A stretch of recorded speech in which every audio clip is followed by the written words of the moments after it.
I wrote what I was learning, I documented thoughts, I tried out different things. I just didn't always share everything until I would say literally it felt like 3 years ago where I started to kinda clip into, like, this felt easy to me. Like, I knew what to say because I had enough experience to actually speak to things.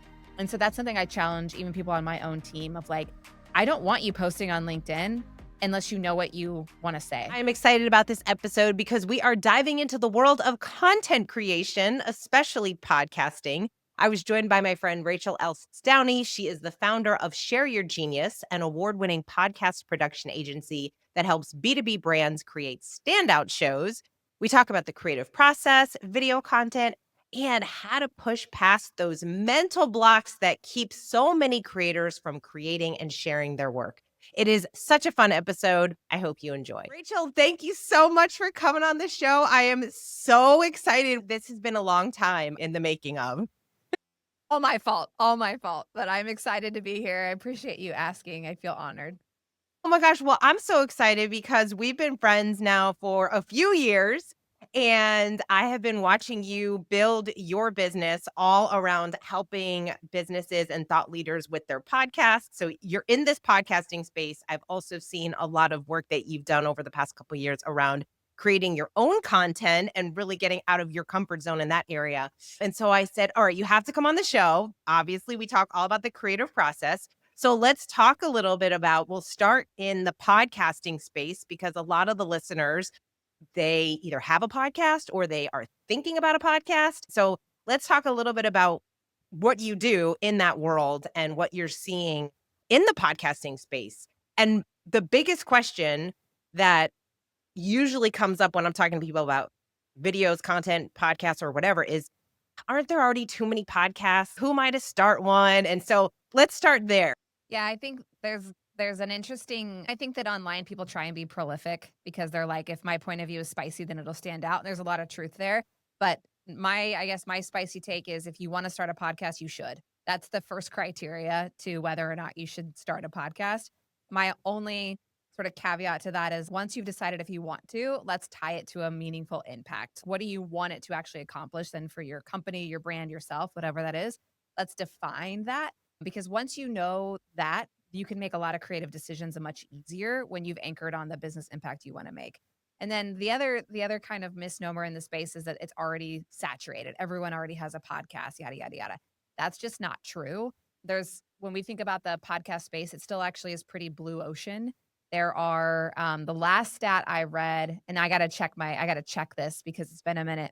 But the last stat I read that there are over 400 million podcast listeners listening to podcasts, and I think that's probably gone up since I last read that stat.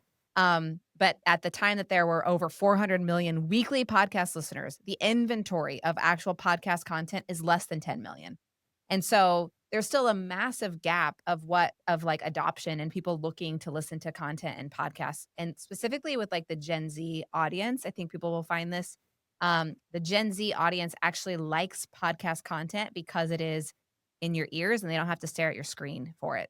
And so if you're looking to talk to the next generation or engage with them, like there's still opportunity for that demographic to invest in this medium and they're adopting it. And so again, the real answer is if you want to do one, you should do it. Once you've decided if you want to, let's figure out what the impact is that you need to make for your business. And then don't worry about it being quote unquote saturated because there's still so much opportunity for you to create content in a meaningful way. Your tagline or something that I often see it from you is it's never just a podcast. And I really love that because when when someone's thinking about content creation in general, I do feel like sometimes people just think, "Well, I have to do it. You have to create content, and you have to put it out there." And so I like that you're talking about kind of anchoring it to something to help you make those decisions. So what do you see when somebody starts a podcast? What are the biggest mistakes that people make, like, right off the bat? I think right off the bat, well, one is they don't do it. Like literally, they have the idea that they don't execute. And I think you can relate to this is like when you're doing something that requires creative energy, creative output, like the first obstacle to overcome is the actual like the obstacle is the way. Like you actually have to start creating to figure out like what is authentic to you, where do you shine, what's working for you, yada yada yada. And so I think actually like the real question to ask yourself, once you've determined all of these things, like the format has to feel authentic to you. And so if like let's say for example, if you're not comfortable on video, don't stress that. Don't use video yet. Wait until you're ready for video. Like there's no harm in just starting with audio. Like yes, you won't get the full reach and capabilities of what a podcast can do for you, but I always say like just start and then let it evolve over time. Because I think that sometimes people get in their heads about some of the mechanics as opposed to just getting the rhythm going. The other thing though, when I say it's never just a podcast, and I think you could probably relate to this, is like it's never just a podcast in the actual sense of like you're creating long form content. That's what you're doing when you think about podcasting. And then you're doing it in a really smart way because you are capturing audio and you have the opportunity to capture video. And then you can leverage that into other assets. So it is never just a podcast. On the flip side of that, it's never just a podcast because of the impact that you're making. Like, you have a show where you're having conversations with people, you're learning, you're connecting with somebody that you didn't have a chance to connect with before, or even have space to, like, have the time to connect, and so you're building relationship. And so there's so much, like, intangibles that happen when you create a podcast in addition to all of the tangible assets that can come from it. So that's really what I think about when I say it's never just a podcast. So going off of that, because I love the idea of attaching the benefits that are often overlooked in creating content, because many people are so focused on what are the numbers? How much money is it helping me make? There's a lot of people that that's really the only way that they're measuring success. So in a creative project like podcasting, which is I mean, content marketing has always been a long-term play. You don't put one podcast out and expect for it to change your life. Now, does it sometimes? Sure, you hear about these outliers of somebody posting a video and it goes wild and it changes their life overnight. But for most people, it really is this long-term play. So, how can we help someone that is even if maybe they have a podcast and it's been going on for a year or 2 years and they're like, minimal views, but it makes the impact to the small group that they're working with, but they feel like, "Okay, is this is this doing anything? What are those measures of success?" Yeah, and I wanna react to one thing you said of the kind of this idea of people going viral. So and it changes their life. Like, yeah, that going viral piece, is only successful if there's depth behind it. So you can go viral and go nuts and get a whole bunch of followers or whatever, but that has nothing to do with business impact unless you have something behind the virality, you know what I mean? That holds weight. So, like, you can be popular, but if you have nothing for anyone to do with you after, then what's the point, honestly? And then you're just banking on that trend over time to help you, like, stay at that level, and that just feels like, stress that I don't want, frankly. So, like, thinking about it like that, and then to your point of, like, anchoring all of this in podcasting, like, podcasting is a sea of niches, like, that is what it is. That's why it's so powerful for businesses, and so you don't need a massive audience, you just need the right audience, and you as the creator, you are committing to just showing up consistently, and if you show up consistently, and that means in the podcast format, but then also using that content for your other channels where people are already engaging with you, that consistency is what's building trust long term with people that you wanna work with and build relationship with. And so for the people who are saying, "Well, I'm not seeing a 3x return, or I'm not seeing any return," that's fine. Like, this is brand. This is really a brand effort, and part of brand's job is to build trust. And you have to do that by showing up, like I said, consistently over time. And so what you're really doing is you're creating content for the lurkers. You're creating content for the people who are paying attention to you, so that when they're ready to buy from you, they already have decided that you're the one they're gonna work with. Like, you create content for the lurk. Oh my gosh, I've chatted so a friend of mine, he's starting a YouTube channel, and it's so funny because he's almost 50 and he's thinking, "Oh my gosh, I can't believe if you would have told me years ago that I was gonna start a YouTube channel, absolutely not, no way." And it's so the way that he's thinking about it is just so interesting, and so we've been having a lot of conversations around because I've been creating content for a really long time. I'm never surprised anymore about how many people I'll go to an event locally, and someone will say, "I love your videos," and I'm thinking, "I didn't even know you watched my videos because you never commented, you don't quote unquote like them." So it just sometimes it feels like, "What's going on?" Or you hear I have friends that they'll say, "Oh my gosh, I've been creating all these videos, and this one video ended up getting them a really big client, a really big deal, whether it was in real estate or consulting or something." And it was simply because they showed up in a really consistent way. All right. Last thing on the podcasting space, and this is, I know obviously podcasting it was originally just audio based, and now YouTube has become one of the, isn't it? Is it iTunes and then YouTube for searchability? Honestly, it's a moving topic. For discoverability, YouTube is the number one. For discoverability, absolutely. For consumption, it's not YouTube. It's gonna be more Apple Podcasts or Spotify for consumption, and what I mean by consumption, I mean people sitting down or walking or whatever, and, like, actually consuming the full, like, experience of your content. But discoverability-wise, YouTube is the queen right now, I would say.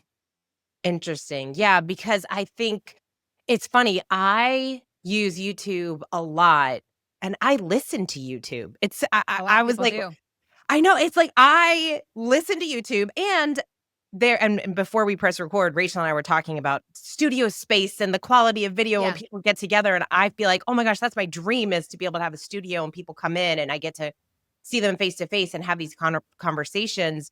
But even though podcasters that I love, and I think it's so cool when I see their set, I'm not watching them on set. I'm still just listening to them, but it's on YouTube. So I probably consume, even though one of my favorite podcasts, he has it is on YouTube. It's Mike Birbiglia's podcast, Working It Out, and I know it's on YouTube, but I only listen to his on Spotify. So Literally, it's like there's no this is also why I anchor everything on the outcome. What do you and, like, and what you wanna do. Like, what you wanna do is relevant. Like, you saying that one of your dreams is to go on set and meet your guests in person and that kind of thing, that's because you wanna do it. It doesn't mean that your audience needs you to do that for them to continue to engage with you, because they're engaging with you because they like Kate. You know what I mean? They like what you're saying, they like how you say it. You're consistently showing up for them. You're part of their routine, you're part of their world, even if you don't know it.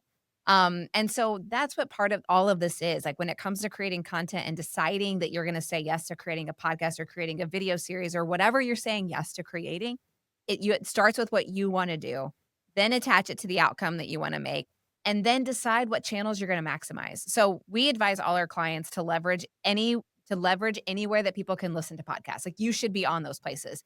The distinction that you get to make as a creator is say, I want a video first show or I want a podcast first show. And video is very agnostic now with podcasts. Like that's very obvious.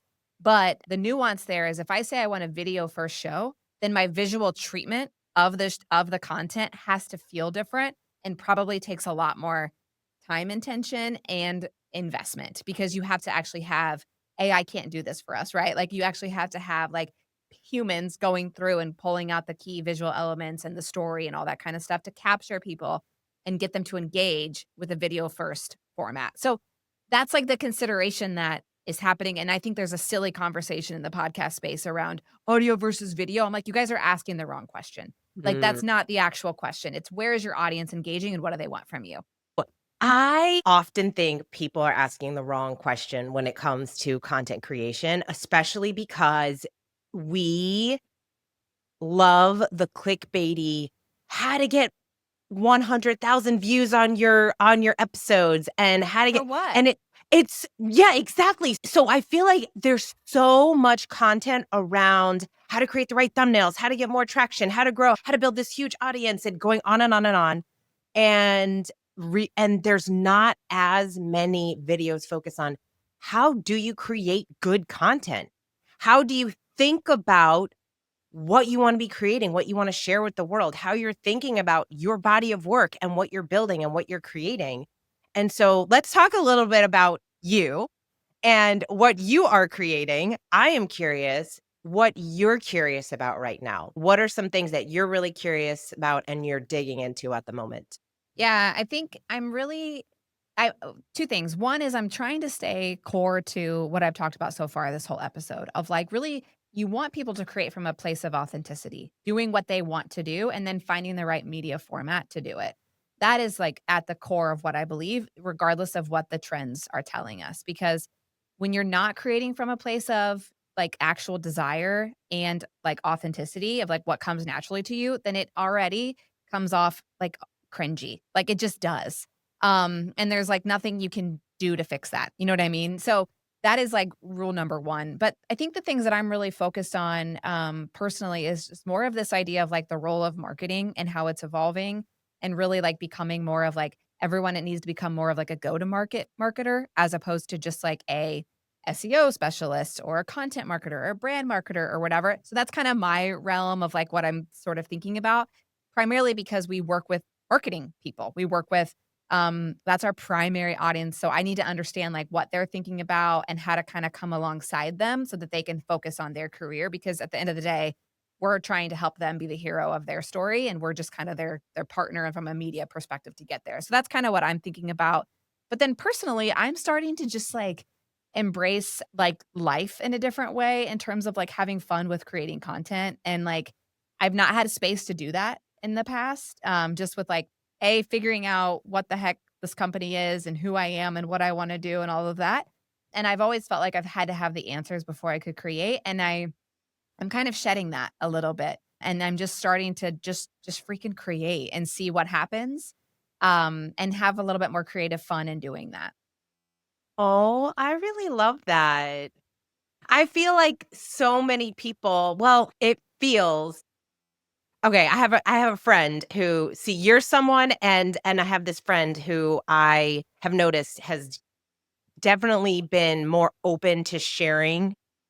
I don't even wanna say authentically, just, like, more freely. Sharing freely is Sharing different. th Love that. and that Yeah. it's they're not overthinking their content. They're not overthinking Yes. their videos. There's some people that it just feel to me, it looks like it's so easy, and I remember I said to her, I said, "I really noticed that you're sharing more and you're being so much more open about the conversations that you're willing to have online." And I said, "It's really cool to watch." And I said, "It looks so easy." She goes, "It is terrifying. Every time I post something, I get so nervous. Like, is this okay? Is this too much? Should I have not shared something when I was on my walk and I looked horrendous and I just got out of the gym?" She's going through all this Yes. thing. So from the outside looking in, she's all confident in doing it, but she's like, "No, every time I post, I still get that little butterfly in my stomach." And so how are you thinking about, because you're posting with your content? I see you on LinkedIn. Where is that, where your primary place is that you're posting? Yeah, exactly. Primarily on LinkedIn, and then, I have started to post now on Instagram. Like, I kinda made a decision within the last couple weeks, actually. I had historically really felt like separation between my professional life and my personal life when it comes to social media usage, and I kinda had put everything in a box where I was like, "Facebook is for this, and Instagram is for this, and LinkedIn." And I kinda just had this thing where I was like, "You know what? I'm not comfortable." I've been sharing a little bit more about what's going on with my kids and stuff lately, but historically, like, I've never posted photos of them, like, of their faces or anything like that on any online platform. And I'm now starting to do a little bit of that, but not to the to the extreme just because that's not who I am. All of that to say, I got to this point where I was like, "What if I just started thinking about my content as a business, as a brand, as opposed to Rachel's online diary?" And doing that is actually a shift in what I'm gonna post, the topics I'm gonna talk about, and that in itself is freeing to me. So I sort of took the opportunity to go, what are the key kind of themes or pillars that I think I should be speaking on, knowing that I'm thinking about this now as like more of a business as opposed to just Rachel's having fun online. I'm still doing that, but it is creating a shift in my mind because then I'm like, I'm gonna talk more about like life as like a founder, as like a CEO, like as somebody like running a business and trying to do the things. And I'm also gonna talk about the things that I know my audience, like my clients, need to know things about, like what's going on with podcasting, what's going on with media, what does it mean to create people first content, like those types of things. So those are kind of like that's kind of what I've done that has felt like a shift for me.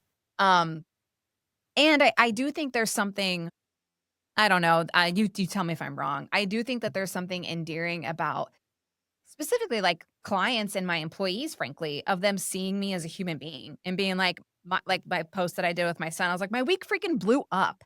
You know what I mean? And so it's like but, like, that shit happens, you know what I mean? And so it's like, why would I not show people that? because that is true, and it's like, I'm gonna extend grace to you just like people extend grace to me. So that was a very long-winded answer, but hopefully helps you see, like, how I'm thinking. It's almost like this line that I feel like people go back and forth on.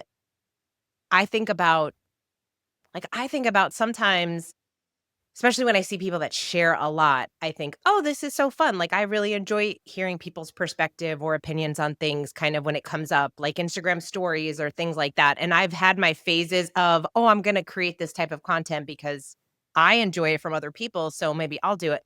But then it almost becomes like, what's the balance? It's like the balance of living your life and just being alive and experiencing life and not having to document everything, and then over here documenting everything because that can be exhausting too, and it's almost Too like, much. And for what? And for why do I need to Exactly. share every thought, every moment, every idea, everything that pops in my head?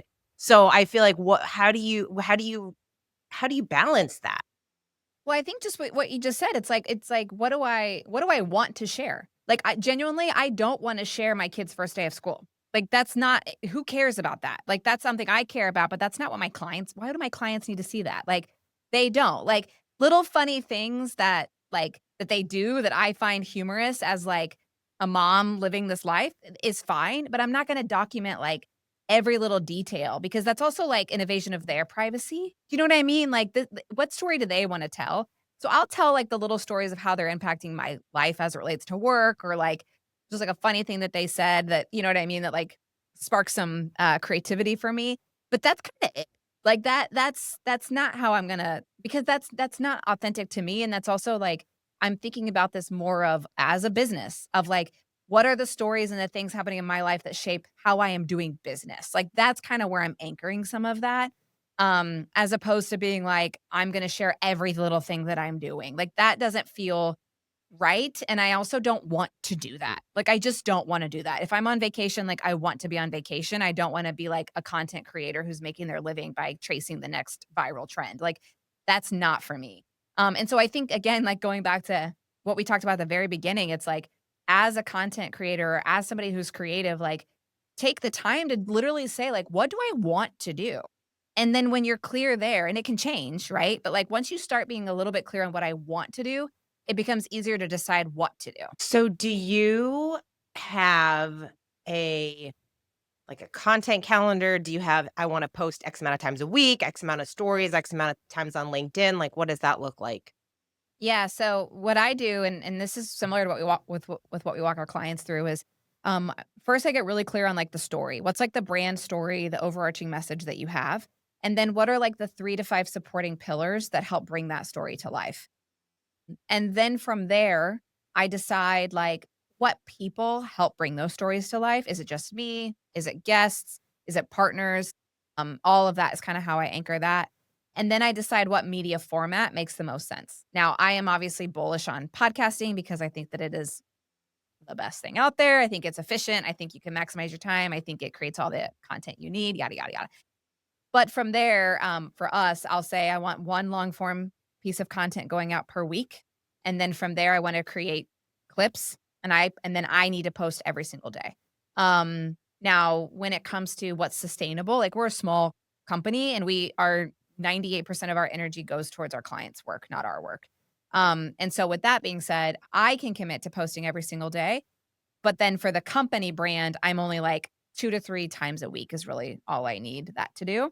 And then I've got, like, some key initiatives that I've got mapped out for this year that I'm hoping to do over the next, 6 months.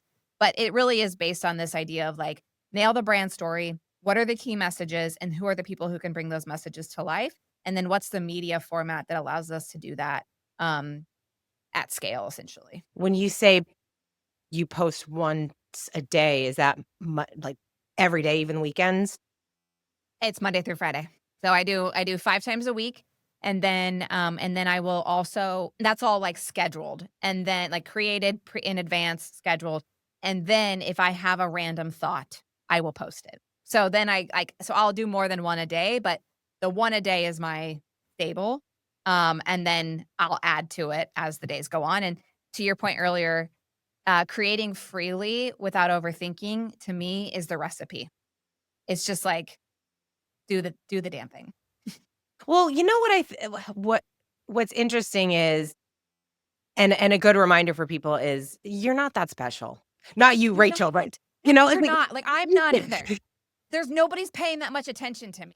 no, nobody really cares. And so if you post something and it's bad, it's a little cringy, and maybe you post something and your friends are like, "Ooh, I can't believe you posted that." Guess what? Yeah. They're gonna forget about it the next day, and the next day you're gonna post something else and they're gonna love it or they're gonna hate it, and it really doesn't Who matter. cares? And so yeah, so it's like that I feel like so it stops so many people from putting something out there because 'cause they're like, "Oh my gosh, what are people gonna think?" I'm like, "They're They're actually not. not gonna think Exactly. anything."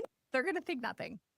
The And only thing they so might think is good for you. They literally, you know what I mean, is they're gonna think good for you. That's awesome. And well to that point, oh, go ahead. oh, no, go. I was gonna say, to that point with the nobody cares, to anchor this in some like stats and like thinking about things strategically, less than 2% of people post more than once a quarter on LinkedIn. So if your primary channel is LinkedIn to generate business, which if you're in business, it should be. If you posted more than once a quarter, you're going to be way ahead of what most people are doing, meaning there's so much opportunity for LinkedIn to have content creators. The challenge with LinkedIn, which is why you should have a podcast or a YouTube channel or a newsletter, the challenge with LinkedIn is there is no brand experience. So if I like Kate's content, I can't go to Kate's like page and experience Kate like I can on Instagram. Like I can, you know what I mean? So you have to drive people. They have to know where else they can engage with you.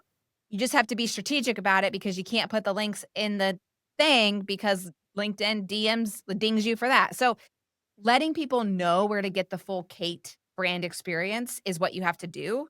But creating consistently on LinkedIn, that is blue ocean for getting people to know what you think about and how you might be able to help them. When I first heard that stat, I was shocked, and then I thought, "Oh, no, that makes sense because that's why I see the same people in my feed." Yes. I follow so many people on LinkedIn, but I only see these creators. Well, that's why. They're the only That's ones that why. are creating stuff. That's right. That's exactly right. So literally, I'm like, if you are in business and you wanna make a difference in, like, growing your, like, thought leadership, your brand, you bet own LinkedIn. Just freaking create on LinkedIn. And you'll become a content creator in the sense of that new title, that label, like, faster than you think. Yeah, and again, just post it. Like, literally no one's thinking of you. Like, whenever I think about that, I always think about that, the Theodore Roosevelt quote, "The man in the arena." And the Uh, whole yeah, right? It's like this you don't have idea of n who cares about the critic? The critic are not the ones that are in the arena doing the work with the blood, sweat, and tears and putting stuff out. So right. for another content creator that sees something, even if it's a little cringe, like, I'm the content creator that's like, "Go, Rachel, like, keep on Bring showing up and it. keep on Yeah. posting." And so I just feel like and it just doesn't matter. Like, it really just doesn't matter.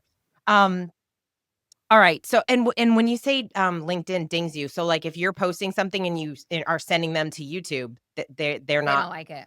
Same thing with Facebook. If you're trying to get, because LinkedIn, Facebook, et cetera, they want you staying on platform. And so that's like also why more people are posting newsletters from LinkedIn because they want you staying on platform. And so they're going to prioritize that reach. So as you're thinking about where do I focus on scaling my efforts, I literally, it's hard to be everywhere. Um, at the same level of quality, you know what I mean? Because everyone has a different algorithm, everybody has a different, like, media player experience, etcetera, and so I'm like, choose your platform and then just crush that platform and then use the other ones as distribution, like, as reach. So if that's, like, helpful thinking too. The other thing I was gonna say, there's a difference between cringe and unhinged. So, unhinged is like, you're sharing way too much information, this is not, like, live therapy, like, this is not the place for that, like, you have friends, you have people that you need to trust, you know what I mean? Like, don't trust you people you don't know with some of this stuff. So, cringe is different than unhinged, and I'm here for the cringe, not the unhinged, just to be super clear. well, I mean, that's I'm not on TikTok. Are you on TikTok?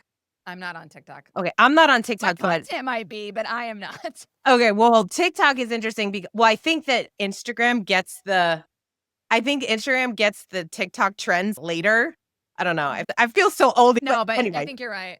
because I know that my friends that are on TikTok, like, they'll like, "Dude, these are trends," and then I won't see it till, like, later. So anyway, but I do find it interesting because I think there are definitely a lot of younger creators that when they're posting things, especially on TikTok, it's like they're crying and they're Too it's much. the unhinged. It's Too much for wild me. what people will share online about their Too lives and just totally putting it out there. And so I find it again, what is that balance? And also what this goes to something that I think about a lot is what is your body of work? You Mhm. talked about it as, like, your story. What's the story you're trying to tell? And I think about that in the sense of what's your body of work? What are you creating? How are you thinking about creating it? And does it really fit? Times, like, one of the things I wanted to ask you about was niche, like, getting into, like, do you have to be really niche specific? And what sometimes when I think, "Oh my gosh, I'm trying to do too much," right? I have a podcast and I'm doing YouTube, and sometimes I wonder, am I trying to do too many things? And are they all kind of disconnected? But then when I really look at them, and actually your team has even said this to me when I have calls with them, and they're like, Y you seem to think that they're also disconnected, but everything you're doing is really connected. It's the same type of content you're talking about. Like, to me, I thought, like, leadership and then creativity, but those are so different, but actually, they're not the way that I'm talking about them, and so that's kind of like the differentiator. So, I'm curious, and isn't that always the way? It's so much easier for us to look at someone else's brand and talk about it than it is to figure out our own brand and the stuff that we're creating. So how much should we focus on the niche? A lot of creators will talk about you have to have a really small niche in order to create that community. But is that true? And what do you think about when you're working with your clients and yourself? Yeah, I think there's a couple things. I almost think you can think about your creative work as like a science experiment in a way. And I'm not a science gal, but I remember basic science, I think, from school, which is like first you start with a hypothesis. Like what is your theory of victory? Like what do you think is going to happen? And so your theory of victory could be like, well, I want to talk about these topics because they create curiosity in me. And I think that it will resonate with these people. You know what I mean? And that it's just a hypothesis because you don't actually know until you run the experiment, until you actually get it out into the world and get like the testing and the insights to then tweak your hypothesis. So like when you are creating work, whether it's creative content or your actual business, it's like you have to start from a source of like with a hypothesis in mind. And that being said, you should have a theory of who this is for. You should have that. You, by the way, can be the audience. You can be the person. You can be like, I'm creating content for the other Kates in the world. I'm creating content for the other Rachels in the world. You can start there. Or if you're doing this from a business perspective and say, I need this, I want to do this, and I want to do it to move my business forward, I would say, then who am I currently serving? And then who do I want to serve? If they're the same people, great. Then I'm just going to focus on that. Or if it's not the same people, then my hypothesis needs to shift based on who I've decided that I actually want my content to resonate with. And then you reverse engineer it and you say, well, if I want to create content for this audience and I'm not, well, what do they care about? And honestly, that's also why a podcast is so freaking awesome because part of your evolution of creativity and creating content could be I'm going to interview the people I want to learn, like I want to create content for. So I want to learn who they are. That could literally be the entire use case of launching your first podcast is like learning from the people that I ultimately want to create content for. Like that's a beautiful recipe. You know what I mean? I don't know if I answered your question because I kind of went on tangent, but that's the idea of like start with a hypothesis, which includes who you're going after, and then experiment based on what's working and what's not working. Well, I love that you said it could be yourself because if you're curious about something, if something interests you, then there's a group of people that are also thinking in that same way. I Yes, mean, because you're not special. Is that the because truth? you're not special. This whole episode is basically get over yourself, people. You're not You know, special. you're not special. You're not special. You're not special, but you are unique, right? Yes. And You're so, yeah, yeah, yeah, yeah. Go ahead. I love saying like you are you're special just like everyone else. Everyone is special, but also we're just so much more similar than we think. And that's one thing that I do appreciate about social media is I feel like because it is this platform that people do share and sometimes overshare, Yeah. there is this level of, oh my gosh, like when I see someone do a random video about something that I think is so weird that I do, and then I see all these other people that do it, I'm like, oh my God, I have That's no my idea. yeah. Yeah, Yes, other people. people think that way. Other people actually do that. This is amazing. Well, honestly, though, Kate, just to even close the loop on that, where you said, "Isn't that how you build community?" The only way to create community is to create something consistently, to find your people. And so you have your theory of victory, and then you run your experiment to identify who is thinking and who aligns with you. They will find you, but somebody has to be the catalyst. You know what I mean? And getting the content out the door for people to find each other. So I think that kind of closes the loop on what you were asking. Yes. All right, good. Look at this. We did Look it. at the professional podcaster. She knows how to close the loop. I love it. What has been one of your biggest challenges when it comes to content creation on the Rachel side? Because you've been creating so much more freely, what has been a challenge for you, whether it's technical or mental? I think 2 things. One is trusting the process. So I remember when I started the company and started actually engaging on LinkedIn more meaningful, this was probably 2018. I didn't know what to say. Didn't I'm like, "Where am I? How do I fit into this? I don't have any original thoughts right now." I just didn't have enough, like, honestly, like, experience, to speak in a way that was credible. Like, I felt like I was lacking integrity, because I just didn't have the experience. And I don't think that's a bad thing. I think it's an earned thing, though. I think there's a lot of people who are underdeveloped and overexposed. And so because they're overexposed, they get all the attention, and yet there's no depth behind what they're saying. So I do think that there is some earning your stripes that matters. And I don't mean from a content creation perspective. I mean um from a knowledge credibility perspective. Like you've got to know your stuff and you've got to learn your stuff. And sometimes that takes time. So that being said, that was like a piece that I struggled with, but I wrote anyway. I wrote what I was learning. I documented thoughts. I tried out different things. I just didn't always share everything until I would say literally it felt like 3 years ago where I started to kind of clip into like this felt easy to me. Like I knew what to say because I had enough experience to actually speak to things. And so that's something I challenge even people on my own team of like I don't want you posting on LinkedIn unless you know what you wanna say, unless you have an opinion that's based on facts, not just, like, what you think. So that is, like, a real thing. So that was one. The other thing is, like, I started posting probably last year, just, like, like, videos of me with no makeup on, just because, like and I had to get over it. I had to feel confident in my own identity of who I am and comfortable with who I am, regardless of what anyone else thinks about how I look or talk or whatever. I had to get over that. And I still sometimes have a little bit of the like what you were saying your friend has of like the butterflies and like and then I anchor myself and go, "Who freaking cares?" There's so much content going out there. There's so much bigger things to be talked about than whether or not Rachel looks a mess after the gym. But I started doing it because it was like, I am better on the fly than I am overly prepared. And because I knew that about myself, I was like, screw it. I'm just going to start recording myself as I have thoughts. And if it's a good enough thought, and I have people check that it's a good enough thought, then I will post it. And I don't care if I'm sweaty and gross. And the way that people are creating content, it has been interesting to see that it almost went from people didn't really there maybe the videos weren't great as far as the quality goes video wise, and then it almost got so overly produced because it became so easy to create very Yes. high quality videos. And now, especially with YouTube Shorts and Instagram and TikTok and everything, I think so many more people are used to seeing that. They're used to seeing someone roll out of bed and getting on the camera and Do the just thing. posting as is. And so one video you'll see them like a mess, and then the next video they're all dolled up and you're like, "Oh my Get gosh." And ready. you get to see both sides of them. Right, we have to at least get into AI a little bit because Great. especially as someone who is very thoughtful around their creativity and making sure I love that you're talking about, do you have something to say? What is your perspective? What is your point of view? So how are you and your team leveraging AI to create content? Yeah, I mean, I love her. I love AI. She's a she at the Sherry Genius World.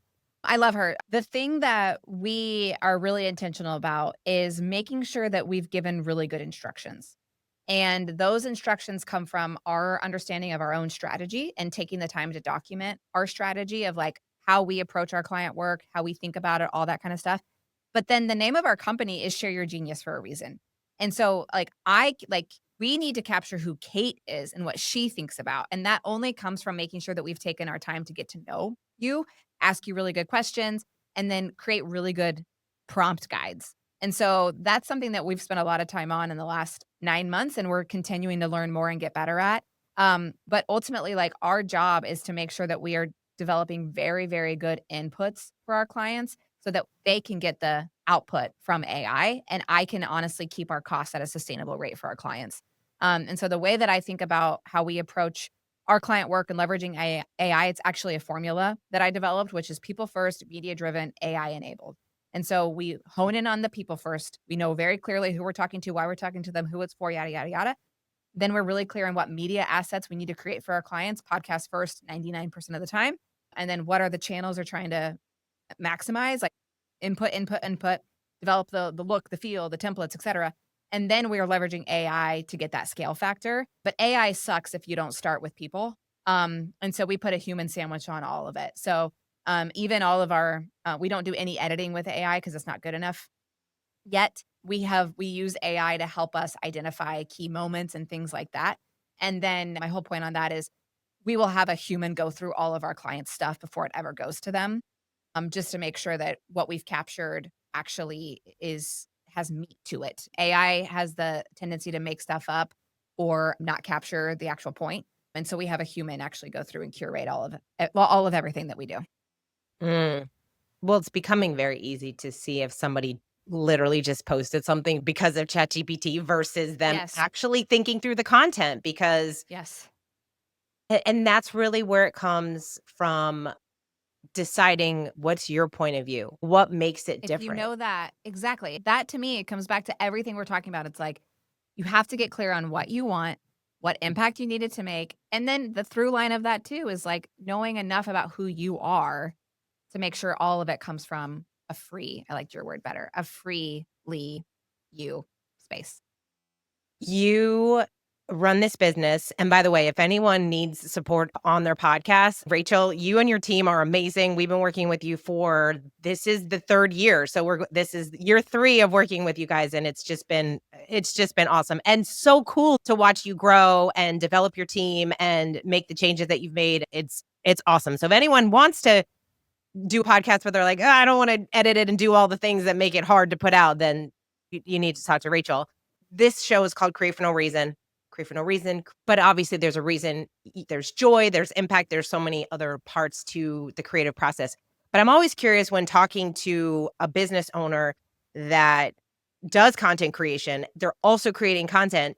How do you think about this whole concept of creating for the joy of it versus all of it having to do with just around the business? What are the different perspectives? I mean, again, I'm not trying to be like a repetitive, annoying person, but sometimes it is just for fun. Just if like you can literally say, I want to create because I want to, period.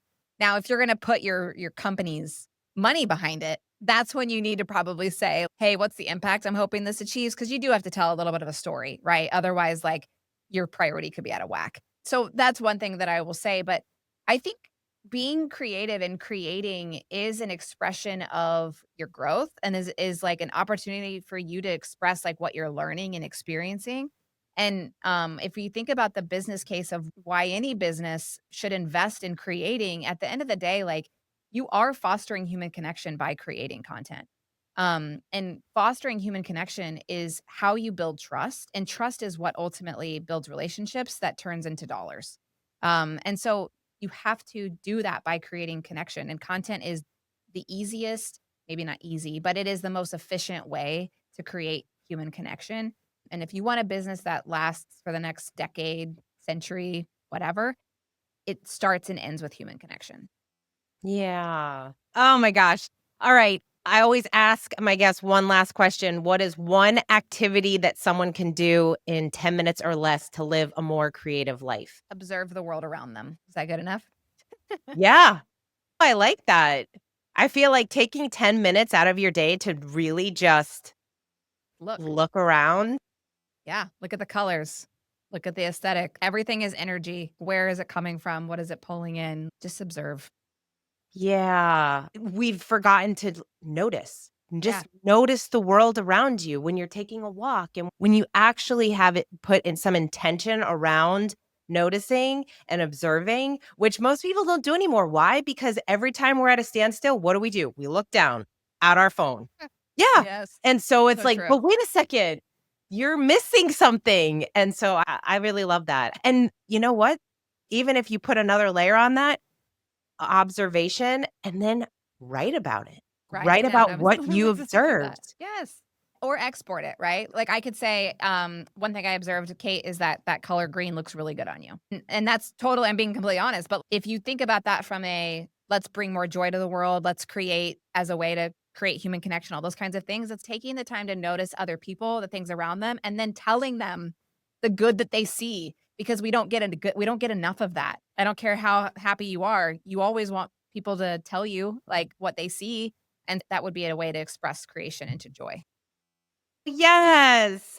And for anyone listening, when there's a creator that you love, when you see someone, whether it's a book you read, an article, short little YouTube video, a post, an image, anything, that creator is sharing it. And even though sometimes it feels like, oh, this person's super confident, they don't need anyone to tell them anything. It's so nice to hear when your work made an impact. So this is your call to just like it, comment on it, say something to that person like, "Oh, I loved this video. That really resonated. I really appreciate you." Something, because everyone that's creating, anyone that's putting anything out there in the world, no matter how many comments they get or don't, it's always nice to hear from someone when your content impacted another human. So Mic drop. so that's for you, Rachel, because I'm inspired by your content creation, everything that you're building, the way that you're sharing, how you're building. It's cool to watch you build your business. I also love how many entrepreneurs have used social media as a way to document what they are building, what went wrong, what went right, and some of the pivots that they've made. And so I appreciate you on that side of things too. As someone who is the CEO of a company, there's always things going on in the Yes. background. And then on the personal side, just everything that you're sharing. I appreciate you as a content creator and continuing to share and document, and excited for you and your business to continue to grow. And thank you so much for coming on. I'm so happy we got to do this finally. Me too. It was so fun. I appreciate you. Thank you. Thank you. Thank you. I hope you loved this conversation with Rachel as much as I did. I just love talking to creators who are putting in the work, who are showing up every day, who are not afraid to create freely, to share, to know that, hey, you might not get it right the first time, but that's not going to stop you from trying something else and posting again and really figuring out what it is that you want to say and your perspective and what you want to put out into the world. This idea of thinking about your body of work and what that looks like. And do you want to have a podcast? And do you want to write and have a newsletter or a YouTube channel? Or what are the ways that you love to create? These are all things that we get to think about. And then you can decide, what do I really want to focus my time and attention on? What is the outcome that I'm really looking for? Do you want to create community? Is this a place where you just feel like it is a creative outlet and you love sharing just for the fun of it? Maybe it's just for you.